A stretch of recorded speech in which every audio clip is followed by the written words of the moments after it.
Start होते ही हमें कुछ साल पहले का टाइम दिखाया जाता है जहां पर कुछ वर्कर्स एक माइनिंग में काम कर रहे होते हैं। इन पर नजर रखने के लिए एक डॉक्टर भी वहां पर होता है, जिसे एक आदमी बताता है कि काम के दौरान वर्कर्स को यहां पर कुछ रेडिएशन यानी शोएं महसूस हुई और उन्हें लगा कि शायद यहां पर यूरेनियम और बहुत ज्यादा जहर मौजूद है। उन्होंने बड़ी बड़ी मशीनरीज मंगवा ली और काम शुरू कर दिया। देखते ही देखते काम के दौरान वो जमीन के अंदर घुसते चले गए, यानी एक आर में जाने लगती है।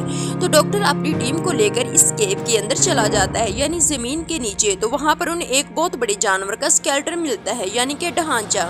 सब डॉक्टर इस पर गौर करते हैं तो उन्हें पता चलता है कि कोई स्केलेटन नहीं बल्कि वाकई में एक बहुत बड़ी जानवर है जहां पर सो रहा था और रोशनी पड़ने पर यह जिंदा हो गया था। और फिर हमें दिखाया गया है कि वो जानवर केव से निकलकर समंदर की तरफ चला गया था। दूसरी तरफ जापान में हमें एक साइंटिस्ट दिखाया जाता है जो कि फोन पर किसी से बात कर रहा था कि जिस जगह से वो जानवर निकला था वहां से अर्थक्वेक होता हुआ आ रहा था। इस जगह पर एक प्लांट होता है। वो कहता है कि अगर ऐसे ही चलता रहा तो मुझे अपना प्लांट खत्म करना पड़ेगा। तभी इसकी वाइफ आती है और वो अपनी वाइफ और अपने बेटे फोर्ड को लेकर वहां से चला जाता है।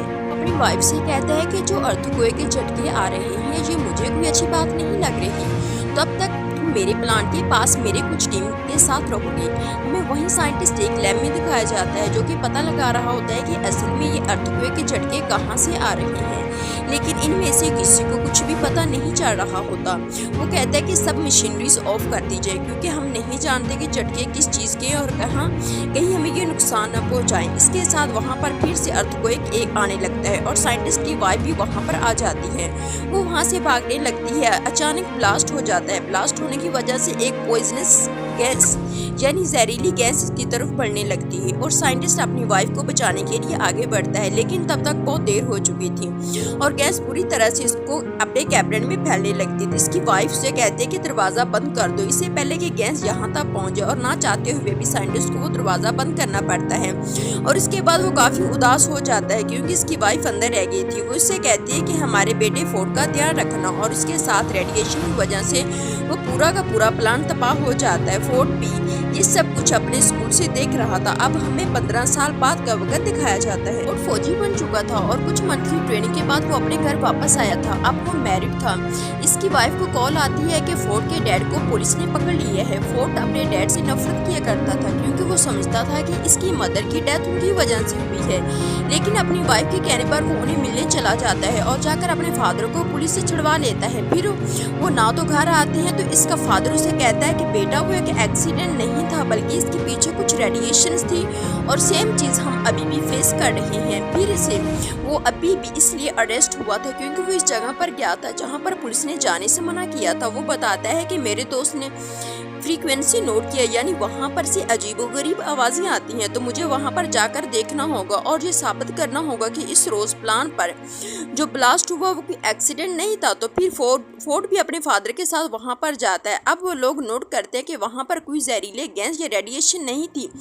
वहां पर पुलिस फिर से आ जाती है और उन दोनों को पकड़ कर ले जाती है और वहां पर वही डॉक्टर जो मूवी के स्टार्टिंग सीन में दिखाया गया था वो भी होता है। वो सब साइंटिस्ट से पूछते हैं कि आखिर तुम बार बार इस जगह पर क्यों जाते हो। तो सब कुछ बताने लगता है कि जो वो करना चाहता था। डॉक्टर ये सुनकर बहुत हैरान होता है क्योंकि तन्हाई सारी इंफॉर्मेशन तो उसे भी नहीं बताई जाती। वो वहाँ पर एक बहुत बड़ी पत्थर जैसी चीज पर कुछ एक्सपेरिमेंट्स कर रहे थे। अचानक पत्थर हिलने लगता है तो वो लोग इस पर बिजली फेंकते हैं, यानी कि इलेक्ट्रिकल शॉक देते हैं। वो पत्थर टूट जाता है और इसके अंदर से एक बहुत बड़ा क्रिएचर बाहर आ जाता है और वो बहुत ही ज्यादा बड़ा था और लोगों पर पिछली जैसी कोई चीज फेंक रहा था। और फिर हमें दिखाया जाता है कि वो जानवर खुद को कैसे आजाद करवाकर प्लांट से बाहर आ जाता है और वहां छूट जाता है। अगले दिन कैप्टन आते हैं और डॉक्टर को अपने साथ जाने का कहते हैं। डॉक्टर अपने साथ साइंटिस्ट और फोर्ड को भी लेता है, लेकिन इस वाकये में साइंटिस्ट काफी जख्मी हो चुका था। वहां पर जाकर इनका हेड उन्हें बताता है कि ये क्रिएचर कोई आम क्रिएचर नहीं, जब जमीन की रेडिएशन कम हो गई तो इस समंदर की गहराइयों में चला गया था ताकि ये वहां से अपनी एनर्जी ले सके। वो बताते हैं कि हमारी कंपनी को भी उसे ढूंढने के लिए बनाया गया था, वो आज तक नहीं मिला और इसका नाम गॉडजिला था और ये वही जानवर था जिसे लोग अर्ज एक समझ रहे थे और वो चलता चलता यहाँ जापान के एक प्लांट में आ गया, क्योंकि उसे कोई ऐसी जगह चाहिए थी जहाँ से वो बहुत सारी एनर्जी एक साथ ले पाता है। इसके साथ हमें दिखाया जाता है कि साइंटिस्ट के वहाँ पर डेथ हो जाती है और वो सब लोग काफ़ी परेशान हो जाते हैं कि आज तो ये मरे हैं, कल कोई और भी मर सकता है। अचानक वहाँ पर हेड को कॉल आती है कि एक समंदर से अजीबोगरीब रेडिएशन आ रही है और उन्हें पता चलता है कि वो क्रिएचर वहीं पर मौजूद है और वो वहाँ पर न्यूक्लियर बम खा रहा था क्योंकि उसे एनर्जी चाहिए थी। लेकिन इसके साथ साथ उन्हें वहाँ पर किसी और चीज़ के भी सिग्नल्स मिल रहे थे। वहाँ पर कुछ लोग भेजे गए थे जो देखते हैं कि समंदर से बहुत बड़ा जानवर बाहर आ रहा था। वो दरअसल वही खतरनाक क्रिएचर था जो कि अब शहर में आ चुका था और सब लोग उससे बहुत ज्यादा डर रहे थे। इसी के साथ हमें गॉडजिला दिखाया जाता है जो कि गुस्से से चिल्ला रहा था। अगले दिन टीवी न्यूज पर वो क्रिएचर गॉडजिला से बचकर भाग गया। अब वो खतरनाक क्रिएचर समंदर में जाकर और भी जानवरों को अपने साथ मिला रहा था। डॉक्टर के टीम मेंबर कहते हैं कि बहुत टाइम पहले हमें 2 अंडे मिले थे। एक अंडे में से एक जानवर निकलकर जापान के इसी प्लांट पर चला गया था और हम नहीं जानते कि दूसरे अंडे का क्या हुआ। उसी जगह पर सेफली रखवा दिया गया था। जब कुछ लोगों को वहां पर देखने के लिए भेजा जाता है तो वो लोग देखते हैं कि अंडे में से वो जानवर निकलकर कहीं जा चुका है। पता चलता है कि ये दूसरा अंडा उसी खतरनाक क्रिएचर का था और वो इसमें से निकलकर किसी और शहर में जा चुका था और तबाहियां मचा रहा था। उन दोनों को पुलिस ढूंढने लगती है। फिर हमें दिखाया जाता है कि डॉक्टर टीवी पर दूसरे क्रिएचर्स की फुटेज देख रहे होते हैं। वहाँ पर वो नोट करते हैं कि इस क्रिएचर के नाव तो पर हैं जैसे पहले क्रिएचर के थे। रिसर्च करने पर उन्हें पता चलता है कि ये फीमेल और पहला क्रिएचर मेल था। अब क्योंकि फोर्ड भी एक फौजी था तो उसे आर्मी के साथ हर जगह भेज दिया जाता था क्रिएचर को रोक सके। दूसरी तरफ हम कैप्टन बताया जाता है कि क्रिएचर बहुत तबाही कर रहे हैं। कहते हैं कि हमें उन्हें एक बहुत ही खतरनाक बम से उड़ाना पड़ेगा। तो कैप्टन कहता है कि उससे तो उन्हें फायदा होगा क्योंकि उन्हें न्यूक्लियर एनर्जी चाहिए और इससे वो और ज्यादा स्ट्रॉन्ग हो जाएंगे। तो हेड कहता है कि हम उसके सिवा और कर भी क्या सकते हैं, फिलहाल तो यही करना होगा। क्रिएचर अपनी एनर्जी रिस्टोर करने के लिए यानी रेडिएशन को खुद में फिल करने के लिए उसी समंदर में जा रहे थे क्योंकि समंदर की गहराई से उन्हें बहुत सारी रेडिएशंस मिली और गॉडजिला दूसरी तरफ उन्हें मारने के लिए आ रहा था। तो ये सब लोग भी उसी समंदर की तरफ बढ़ते हैं और वो न्यूक्लियर बम अपने साथ रख लेते हैं। फोर्ड भी इन पर नजर रखे हुए था। वो बॉम्ब उन्हें एक बोट पर रखा हुआ था।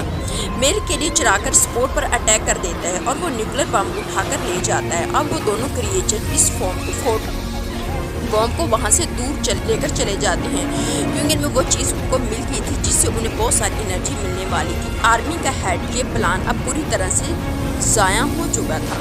वो लोग सोचते हैं कि हमसे तो कुछ भी नहीं हो पाएगा तो शायद गॉडजिला हम सब की जान बचा ले। फिर हमें दिखाया जाता है कि क्रिएचर शहर में बहुत तबाही मचा रहे थे। लेकिन गॉडजिला भी वहाँ पर आ जाता है और आर्मी भी वहीं पर थी। फिर हमें दिखाया जाता है कि गॉडजिला इस क्रिएचर के सामने आ जाता है और ये लोग लड़ने लगते हैं। ये बहुत ही बड़े थे और लड़ते लड़ते बहुत सी चीज़ें डिस्ट्रॉय कर रहे थे तो सब लोग पीछे हट जाते हैं। यहाँ पर अभी सिर्फ मेल क्रिएचर ही मौजूद था तो गॉडजिला इससे आसानी से लड़ पा रहा था और वो इससे मारने वाला ही था कि पीछे से फीमेल क्रिएचर आ जाते हैं और उस पर अटैक कर देती है। अब गॉडजिला इन दोनों से अकेला लड़ नहीं रहा था। यहाँ पर गॉडजिला के इन दोनों को मारना काफी मुश्किल हो रहा था। दूसरी तरफ हमें दिखाया जाता है कि आर्मी को अंडरग्राउंड यानी जमीन के नीचे एक घोंसले में बहुत से अंडे मिलते हैं जो कि फीमेल क्रिएचर के थे और घोंसले के लिए इनको हराना काफी मुश्किल हो जाता था। इसलिए आर्मी वहाँ पर एक बम पर टाइमर लगा देती है और बाहर आ जाती है। जल्द ही वो बम ब्लास्ट हो जाता है और सब के सब अंडे इसमें हट जाते हैं। जब मेल और फीमेल दोनों के लिए ये देखते हैं तो वो बहुत ज़्यादा परेशान फिक्रमंद होने लगते हैं अपने अंडों के लिए। तो गॉडजिला को छोड़कर इसकी तरफ भागते हैं। अब इस धमाके से गॉडजिला को ये फायदा हुआ कि इस धमाके से रेडिएशन गॉडजिला में एनर्जी की तरह जाने लगी और इसने वही एनर्जी यूज करके अपने मुंह से उन दोनों क्रिएचर्स पर आग फेंकी और अब गॉडजिला काफी स्ट्रॉन्ग हो चुका था और वो दोनों क्रिएचर से पूरी ताकत से लड़ रहा था। और यहाँ पर गॉडजिला मेन क्रिएचर को मार देता है। देखते देखते फीमेल क्रिएचर को गुस्सा आ जाता है और उससे बात में गुस्सा था कि इसने मेरे अंडों को भी मार दिया है। फोर्ड की तरफ करती है लेकिन गॉडजिला उसे पीछे आकर पकड़ता है और उसका मुंह खोलकर अपने मुंह से सारी की सारी रेडिएशन इसके अंदर डाल देता है। वो मर जाती है। फोर्ड भी यहाँ पर काफी जख्मी हो चुका था लेकिन आर्मी उसे ठीक करने के लिए वहाँ से ले जाती है। अगले दिन हमें गॉडजिला दिखाया जाता है। लोग समझते रहे थे कि शायद वो मर चुका है लेकिन वो थक चुका था और अपनी आंखें बंद करके लेटा हुआ था। अचानक वो उठता और वापस समंदर में जाने के लिए चलने लगता है। वो इनफैक्ट यहाँ पर किसी को कोई नुकसान नहीं नहीं बचाने आया था। इसकी दुश्मनी तो बस इन खतरनाक क्रिएचर से थी और अब जैसा कि इस दिन इनको मार दिया गया था तो वो वापस समंदर में चला जाता है। अब दिखाया जाता है कि फोर्ड भी अपनी बीवी और बेटे के पास चला गया था और सब कुछ यहाँ पर ठीक हो जाता है। इसके साथ मूवी भी अपने एंड को पहुँचती है। Thanks for watching.